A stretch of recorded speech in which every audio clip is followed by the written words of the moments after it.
En 1967, la rentabilidad de los bonos del gobierno de Estados Unidos experimentó un aumento absolutamente espectacular, pasando del 4% al 16% en 1980. Y el mismo evento que causó este aumento en la rentabilidad de los bonos tras 1967 acaba de ocurrir hoy. La rentabilidad de los bonos del gobierno tiene un enorme impacto en la economía y en los mercados. Afecta al resto de tipos de interés en la economía, incluyendo, por ejemplo, los tipos de interés de la deuda empresarial, es decir, el coste de pedir prestado dinero para las empresas, pero también los tipos de interés de las hipotecas, por lo que influye en el coste de comprar una vivienda. En aquel entonces, el aumento de la rentabilidad de los bonos del gobierno fue la causa directa de múltiples y severas recesiones económicas que ocurrieron en las décadas de 1970 y 1980. De hecho, si superponemos el índice SP500, el mercado bursátil de Estados Unidos por antonomasia, vemos que experimentó múltiples correcciones severas que coincidieron precisamente con los momentos en los que la rentabilidad de los bonos aumentó. Si la rentabilidad de los bonos volviera a subir hoy como ocurrió tras 1967,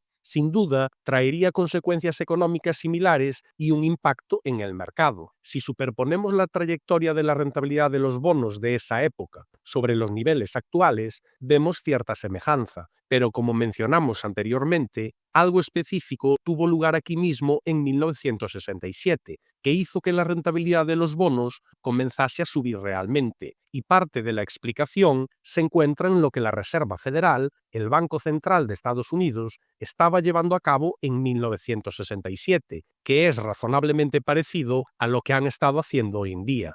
Así es como se veía el tipo de interés de la Reserva Federal en la década de 1960. Entre 1965 y 1967, la Fed subió su tipo de interés del 3 al 6%. Históricamente, cada vez que la Reserva Federal incrementa su tipo de interés así, ha sido seguido de una recesión económica, como se puede observar en las barras grises de recesión, pero no en 1967. Si observamos los niveles de desempleo de Estados Unidos durante ese periodo, subió ligeramente, pero luego volvió a caer rápidamente, ya que la economía de Estados Unidos evitó una recesión. Nuevamente, se puede ver que en general, durante las recesiones económicas, el desempleo en Estados Unidos aumenta. Hoy hemos visto algo muy similar. La Reserva Federal aumentó su tipo de interés de forma agresiva en 2022, pero la economía de Estados Unidos nunca experimentó en realidad una recesión. El paro subió ligeramente, pero parece que ya ha empezado a disminuir. No ha ocurrido ninguna recesión como resultado de los aumentos de tipos, al igual que en 1967. A esto se le denomina un aterrizaje suave. Sucede cuando la Reserva Federal aumenta su tipo de interés, lo que suele provocar una recesión. Pero en el caso de un aterrizaje suave, la Reserva Federal es capaz de reducir los tipos de interés nuevamente sin que se produzca una recesión. Históricamente es muy infrecuente. Por lo tanto, esa es la primera similitud entre 1967 y 2025. Ambas fechas indican aterrizajes suaves, pero por supuesto hay más. Ambos aterrizajes suaves ocurrieron durante un periodo en el que el gasto público era muy elevado.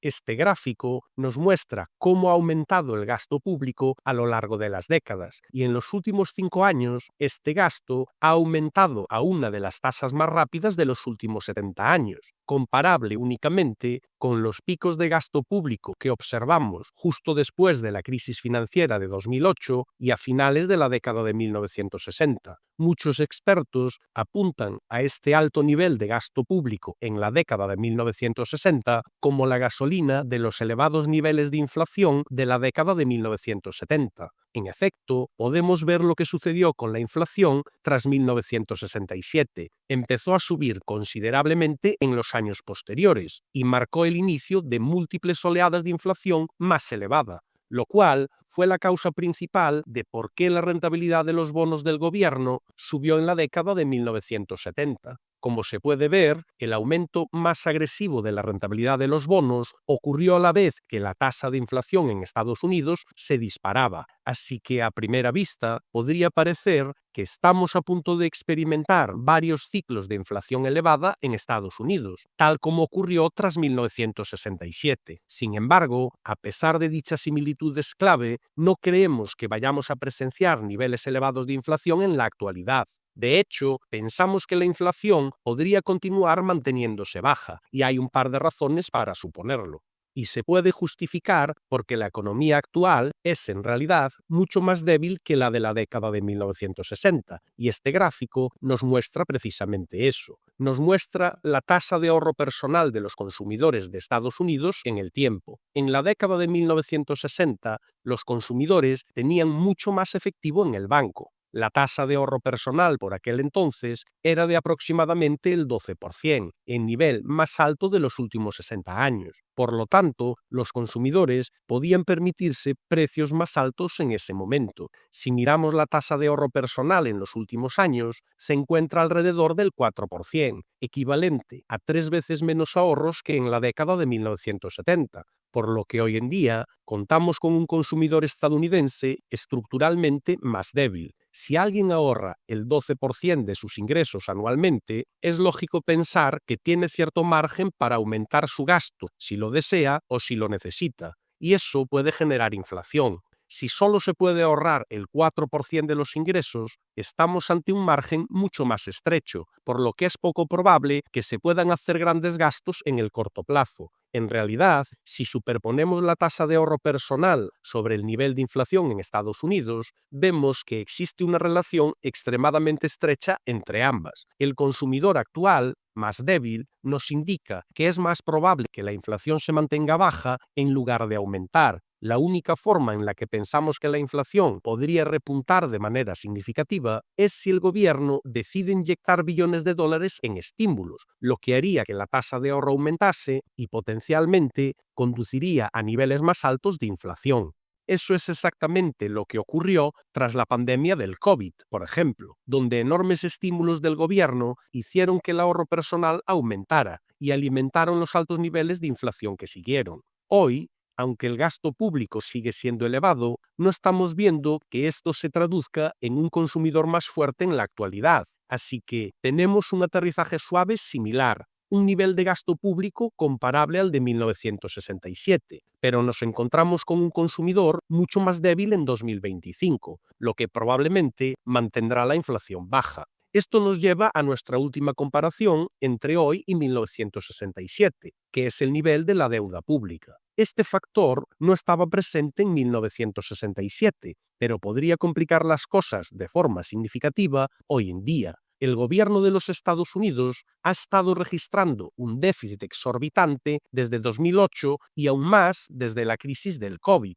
Actualmente, Estados Unidos está dilapidando alrededor de 500.000 millones de dólares por trimestre. Naturalmente, hemos visto que los niveles de deuda pública se han disparado como resultado. Y si superponemos el PIB de Estados Unidos sobre la deuda, observamos que los niveles de deuda han superado ampliamente a los del PIB. Así que la relación entre la deuda y el PIB de Estados Unidos se encuentra ahora en el 120%, o lo que es lo mismo, la deuda representa el 120% del tamaño del PIB de Estados Unidos.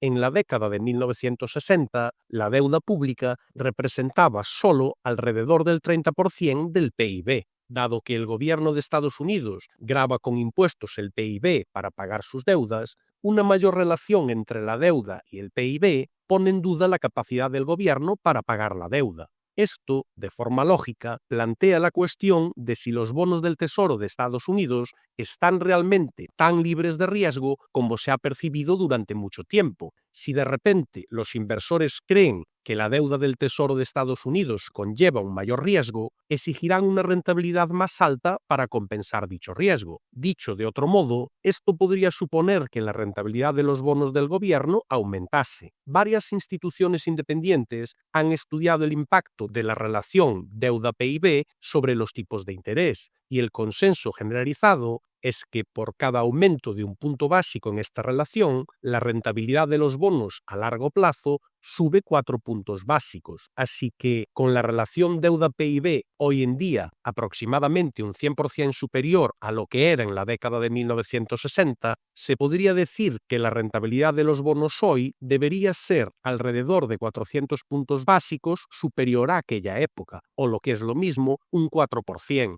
Volviendo a nuestro gráfico de rentabilidad de los bonos del gobierno, si estos aumentasen un 4%, podrían llevar la rentabilidad de los bonos del gobierno hasta el 9%. Y lo peor es que la inflación ni siquiera tendría que aumentar para que eso tuviera lugar, pero aún así causaría muy probablemente una volatilidad extrema en los mercados y en la economía. No obstante, este es un enfoque de largo plazo, que podría impulsar la rentabilidad de los bonos del gobierno al alza en los próximos 5 o 10 años, a medida que los inversores cuestionen cada vez más las cuentas del gobierno de Estados Unidos. Sin embargo, a corto plazo o durante los próximos 12 meses, no vislumbramos riesgos en este sentido, ya que la rentabilidad de los bonos ya ha experimentado una gran subida en los últimos años y los mercados financieros se están ajustando a esta nueva realidad. Por lo tanto, creemos que durante la próxima década, una rentabilidad más elevada de los bonos del gobierno va a generar una gran incertidumbre en los mercados y en la economía, a menos que el gobierno consiga controlar el presupuesto estatal.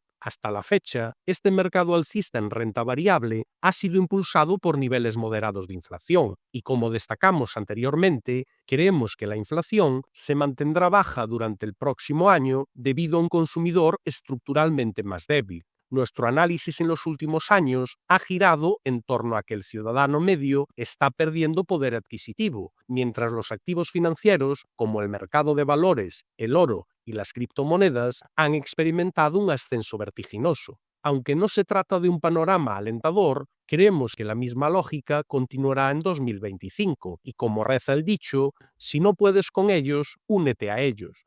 Por esta razón, hemos aconsejado enérgicamente a las personas que inviertan en activos financieros para protegerse contra la creciente desigualdad de riqueza. Hemos estado beneficiándonos del mercado alcista en activos financieros durante el último año, así que si quiere hacer lo mismo con Juego de Mercados en 2025, le invitamos a que eche un vistazo a nuestro servicio premium a través del enlace del vídeo. No se arrepentirá.